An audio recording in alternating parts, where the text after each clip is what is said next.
Amigos da Ideia do Jogo, essa é uma semana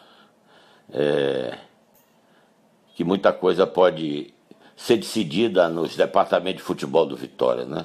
E do Bahia. No Bahia, Jorginho, pelas derrotas consecutivas, e apesar de considerar um bom treinador, é meu amigo pessoal, um grande cara com a puta escola na Alemanha, onde ele jogou muitos anos. Jorginho com experiência em Copa do Mundo, mas o time joga bonito, mas não ganha. Se é que joga bonito. Porque hoje o futebol é eficiência, não é fantasia. A fantasia você faz, mas eu via essa semana Lucas, o atacante do Paris Saint-Germain, dizendo como ele mudou o jogo dele, como ele teve que se adaptar para conseguir manter o lugar dele no grande time do Paris Saint-Germain. E é assim o futebol, né? O Bahia depois perdeu o centroavante, uma partida decisiva com o Vitória no Barradão. Ele perdeu um centroavante e depois por contusão, e depois o outro entrou e foi expulso, se eu não estou enganado. E o Bahia usou Edgar Júnior de centroavante falso, uma posição que Edgar já conhecia, jogou na base assim. Mas o Bahia tem dificuldade enorme de finalizar, né? Espero que o Vitória tire proveito disso. O Bahia, apesar de ter começado com uma grande goleada, parece que gastou tudo naquele jogo e depois chega bem na entrada da área, mas resolve mal. E o meio de campo e a defesa ficam sempre expostos, porque os jogadores de frente do Bahia retornam sem grande responsabilidade tática. Bom, eu não vim aqui para falar muito do Bahia, mas é Bahia, eu tinha que falar alguma coisa para os meus amigos tricolores que nos seguem, né? Vitória joga no Barradão e tem sempre uma vantagem importante, né? Tem que saber aproveitar. O Vitória não parou ainda de reformular sua equipe, né? Começou no início do ano com o Simval Vieira, contratou 16 jogadores, já estamos em 21 ou 22 e o Vitória não para de sinalizar de novas contratações. Agora, um quarto do campeonato vencido, o Vitória descobriu que não tem goleiro. O cara é titular do Vitória desde o ano passado, pelo menos, né? E agora o Vitória descobriu que não tem goleiro. Só que em vez de subir a sua revelação, titular de seleção brasileira em sul-americano, embora eu acho que esteja faltando um pouquinho de puxão de orelha nesse moleque, não precisa muita coisa não. Esse moleque sobra de qualidade se tiver em forma física, concentrado, focado, para ser titular do Vitória. O Vitória não gastar dinheiro com goleiro. Aliás, essa sempre foi a política nossa, né? Poucos goleiros vieram para aqui contratados depois que nós começamos a formar goleiros no clube, né? O goleiro se forma em casa, né? Mas o Vitória, apesar de ter hoje e nos últimos anos goleiros contratados, deu pouca chance aos goleiros formados em casa. Agora que tem um goleiro de nível alto, indiscutível. Ele mostrou isso ano passado, quando entrou naquela fogueira das finais do Campeonato Baiano, e se ouve muito bem. Acho que ele trabalha fora do físico ideal, mas... E os gestores estão fazendo o quê? Aí rebaixa o jogador para o sub-20 para trazer um jogador mais experiente. E o que é ser mais experiente? Né? Nós fomos vice-campeão brasileiro com um goleiro que veio de Arapiraca. Preste atenção, senhores. Veio de Arapiraca e jogou o Campeonato Brasileiro. Não teve outra atuação. E foi um monstro chamado Dida. Fábio Costa, a mesma coisa. Tudo é você conhecer o atleta, jogador desarnado, meio maluco, que não tem medo de zorra nenhuma. Vocês acham que ele tem medo de jogar uma partida decisiva ou coisa que vai? Tem que acreditar no jogador, né? Mas a base do Vitória está aí, esfacelada, né? Eu soube hoje que esse coordenador técnico, Luciano Reis, ele saiu do Vitória sem conhecer Petkovic. Sabem o que é isso, senhores? O cara é coordenador técnico. Dizem que saiu porque ele passava as informações para mim. Mas são uns bobões, né? Eu tenho tanta gente que me liga no Vitória, gente. Mas é tanta gente que não suporta essa turma que está dentro do Vitória, que não acredita nela, que tem péssima imagem, péssimo conceito dessas pessoas que estão dentro do Vitória. Que eu, se quiser deixar meu celular ligado, é 4, 5, 6 ligações todo dia. Certo? Eu quero dizer a vocês que se vocês queriam demitir Luciano Reis, primeiro é raro, né? Porque é um profissional ultra treinado, né? Quase 10 anos nos Estados Unidos.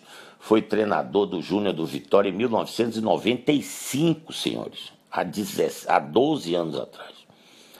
E o Vitória, sem conhecer o trabalho dele, quer dizer, esse Vitória que está aí, mandou o rapaz embora. Tenho certeza que ele vai para uma melhor, viu, Luciano? E fique tranquilo e você... Quem mandou também você se aproximar dessa turma sem me dar uma satisfação? Eu que sempre fui seu tutor, seu amigo, certo? Pessoa que você sempre respeitou e foi respeitado. Você se meteu com essa raça e levou a porrada, não é não? Não pode reclamar da sorte.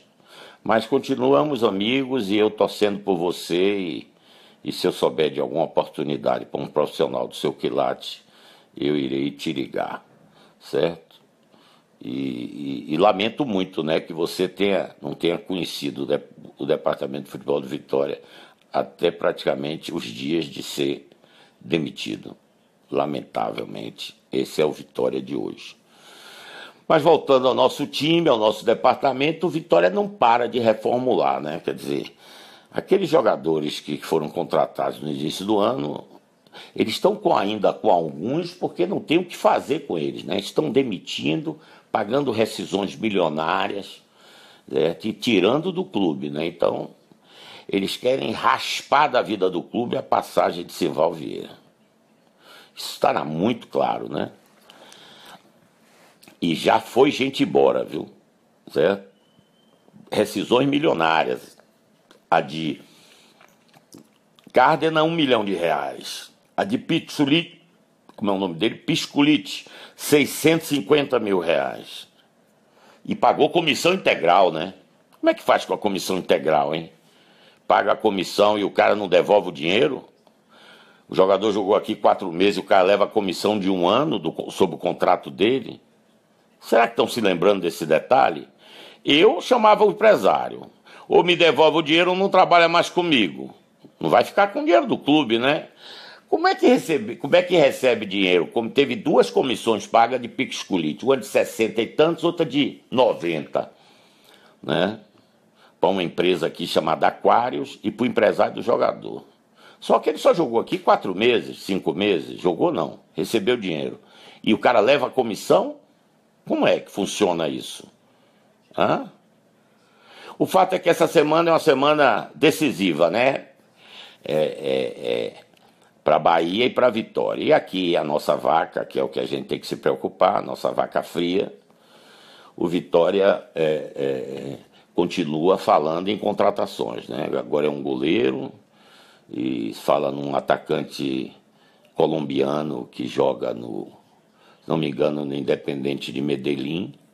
Esse jogador é engraçado, ele tem 27 anos e em 2007, há 10 anos atrás, ele jogava no Flamengo, novinho, com 17 anos. Do Flamengo foi pro Vélez Sarsfield. E daí em diante ele foi o protótipo do jogador do mundo moderno do futebol hoje. Não para em lugar nenhum. Mas também só agora no último time é que ele andou fazendo os golzinhos. A média de gol dele era 2 gols por ano. 2 gols por ano.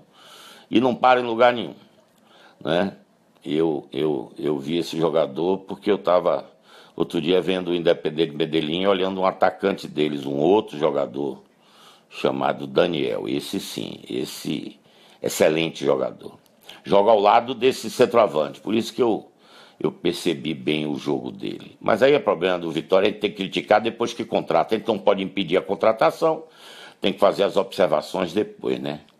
Tomara que ele aqui consiga jogar, se é que ele vem mesmo, né?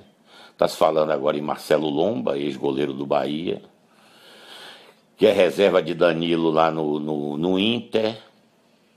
E o que é fato é que Fernando Miguel está com os dias contados no Vitória, né? Se já baixaram Kaique é porque querem trazer um goleiro e com certeza para ser titular, né? E sabe o que acontece, gente? Com essa movimentação no Vitória, eu não sei como eles conduzem isso, o grupo de atletas fica muito intranquilo, sabe? Eu fico imaginando as conversinhas no vestiário, no chuveiro, nos bastidores, agora no WhatsApp, nos grupos que eles têm, certo? Como está a situação dos jogadores que estão no clube, né? Por exemplo, essa saída agora de Alan Costa causou surpresa a todo mundo. Não estou nem discutindo a qualidade do jogador, né? Eu preciso lembrar que esse jogador veio para o Vitória para ganhar 100 mil reais. Quando a Argel soube que esse jogador vinha para o Vitória, ligou para o Inter para ver se o Inter pagava metade, que ele estava achando um absurdo Alan ganhar 100 mil no Vitória. Ele quis ajudar, foi chamado a atenção para não se meter, que esse negócio estava sendo fechado direto com o Inter e o Alan veio ganhando 100 mil pago pelo Vitória. Vejam, senhores, como o Vitória virou um grande Papai Noel do futebol brasileiro. Então é isso aí, estamos com um elenco intranquilo, certo? Com intensas transformações. Está chegando o Wallace, e com certeza para o lugar de Alan Costa. E do meio do campeonato, o clube fazendo todo tipo de transformação para se livrar da posição incômoda do Campeonato Brasileiro. Eu só preciso lembrar aos senhores gestores que para entrar jogador no Brasil é até o dia 20 de julho. Então estamos a 22 dias praticamente do fechamento da janela, né? E tem que ter cuidado para não contratar muito jogador ruim que tem na América do Sul também, né? Ficar esperto, né? Se contratar por vídeo é um risco muito grande, né? Como os campeonatos estão em curso, o bom era mandar observar os jogadores. Não sei se haverá tempo para isso, né? Alguns jogadores do Vitória muito criticados por parte da torcida. O principal deles é Chiesa. Chiesa recebe a pressão de todo esse momento ruim do Vitória, porque todo mundo entende que ele é um jogador caro, foi comprado caro e tem que resolver. E ele não consegue resolver porque ele é um jogador bom, mas não é um jogador diferente, né? Aliás, o Vitória não tem nenhum jogador no elenco diferente, né? Acho que todo elenco tem um ou dois jogadores assim um pouquinho diferentes. O Vitória tem um projetozinho de diferente que é o Neilton, né, não?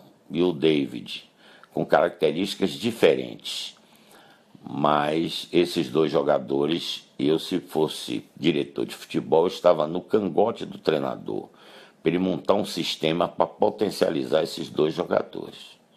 Essa é a minha opinião. Esses jogadores bem motivados em forma, eles fazem a diferença. Porque tem uma coisa que o futebol moderno exige hoje. Eles têm força e velocidade, muito mais David do que o Neilton. O Neilton tem um problema da sua limitação física, né? A complexão física dele é pequena e quando ele é bem marcado, ele tem dificuldade de dar sequência de jogada. Faz uma jogadinha, passa 10, 15 minutos sem fazer nada. O David é porque é desinteressado, sabe? Precisa tomar um beliscão, muito desinteressado para o potencial que tem. O Chiesa também, às vezes, meio disperso. Aí você tem 3 jogadores rápidos, mas o problema nosso é que enquanto nós temos 3 atacantes rápidos, nós temos o meio de campo extremamente lento e eles não acompanham a velocidade que nós precisamos dar à jogada. Precisamos ter um contra-ataque rápido. E quem pode fazer um contra-ataque rápido com os volantes que temos? Impossível, né? O Jefferson não passa do meio de campo. O Patrick é o que sai mais, e só. Então temos um problema de meia, né? Depois de contratar tantos meias, o Vitória descobre hoje que está sem meia e vai pagar durante 2 anos, que meio ano já foi, o nosso Cleiton Xavier, que ganha 300 mil por mês. Isto é ou não é gestão temerária? Além dos contratos de marketing, de futebol card, Será que no Vitória de hoje ele resiste a um contrato de 10 milhões? Hein, senhores? Para um jogador de 34 anos, isto é ou não é gestão temerária, senhores sócios? Estou muito curioso para ver o resultado do relatório do segundo trimestre. O do primeiro já foi um desastre. E eu quero ver o segundo trimestre para saber até quando vai o nosso fôlego, né? Eu, pessoalmente, não só eu, muita gente que conhece os números, estamos todos muito preocupados. Enfim, temos uma semana de clássico, que mexe com a torcida única, é uma ducha fria, né? O Ministério Público está dando esse presente ao Vitória, com apoio da CBF. Embora o Ministério Público não tenha poder de julgar, né? Mas o procurador se arvorou da decisão de julgar e recomendou. Quando o cara recomenda, todo mundo tem medo hoje e acata a recomendação do Ministério Público. Enfim, vamos torcer que a torcida do Vitória se faça presente. Da outra vez foi um feriado, uma véspera de chuva, teve uma noite chuvosa, e se baixou o preço do ingresso. Não se baixou o preço do ingresso na primeira partida do Campeonato Nordeste, e nós tivemos um público muito pequeno. Espero que os sócios e torcedores do Vitória apoiem o nosso time, porque tem o outro lado bom, né? Essa semana começamos, além do clássico, onde nós temos nos últimos anos uma ascendência muito grande em relação ao rival. Depois nós temos Atlético de Goiás e Vasco.